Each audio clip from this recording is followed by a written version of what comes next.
Canadian teen book lovers. Welcome to week 7 of my marathon of books.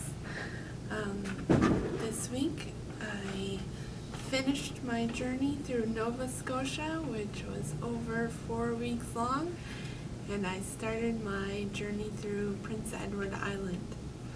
So, the books I'd like to talk about today are The Manager by Carolyn Stillings.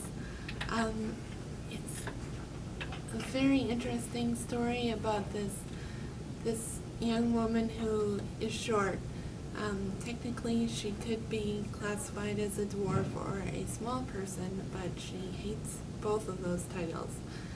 And she's very feisty. She knows how to stick up for herself, and she loves boxing. So her father owns a gym, and she always helps out training the young up-and-coming boxers. And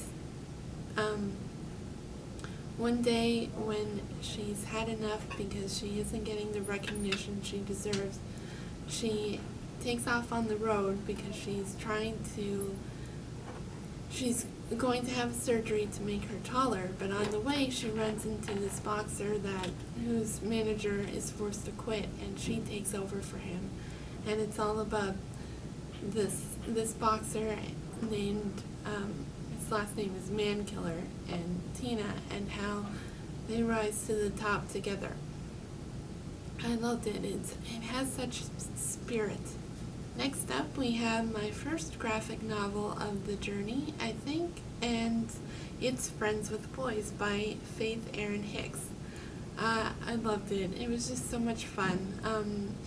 It's about a girl and her brothers. She's been homeschooled for years, but she's starting high school, and all her brothers are older, so they've already started. And she runs into some trouble because she's getting used to being in a social setting again, and her mother has recently left their family. But it's a great story, and it's got some paranormal elements which are fun, and the illustrations are perfect, just incredible. Starting in PEI, I read The Last Wild Boy by Hugh MacDonald, and this is a very interesting dystopia about what happens when women take over the world and men become an endangered species. It's quite well thought out. I had a little trouble about how women actually did take over the earth, but once I got into that, I really enjoyed reading about how they set things up and did things, and the cloning process that they use to create new children and that sort of thing. The story itself is about men are referred to as outsiders and women are referred to as insiders. So one day, an insider named Nora comes across a baby who's an outsider, so a boy baby, and she risks her life to protect him because she knows that he'll be in danger if anyone else finds out about him. So it's all about how she gets him out of the city and encounters other outsiders who help her protect this kid. Thunder Over Kandahar by Sharon McKay.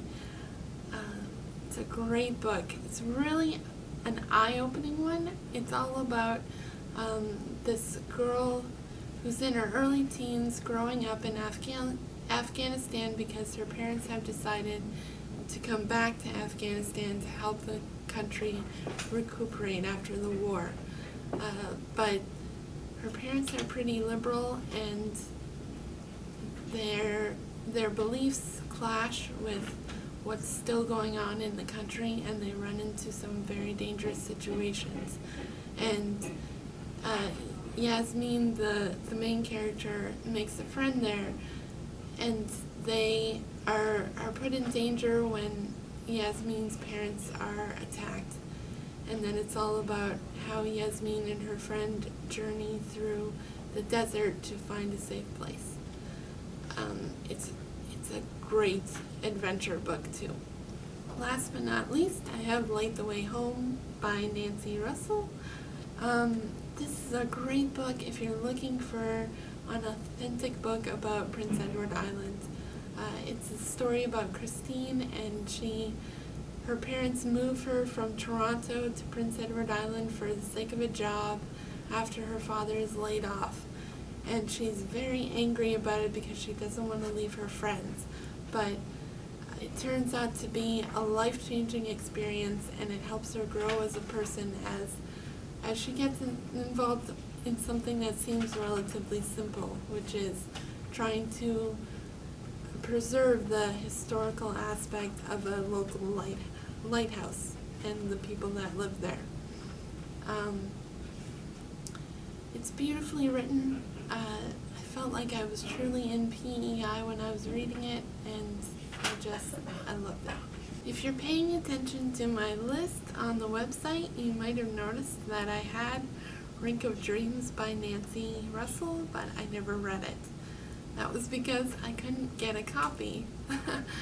The CCBC didn't have one, and then I checked the Toronto Library and they didn't have one, which surprised me. And then also at Indigo/Chapters, it was out of stock. So I'm still kind of keeping my eye out for a copy of Rink of Dreams, and if I do come across one, maybe I'll just slip it in regardless of where I actually am in the country. So for book stats this week, books read 48 out of 365, pages read 10,579, kilometers traveled 1,057.9, and hours of reading 123 hours and 20 minutes. So that's great. I'm happy to have broken 10,000 pages. That's incredible, and I look forward to what's coming next. Have a great week. Bye.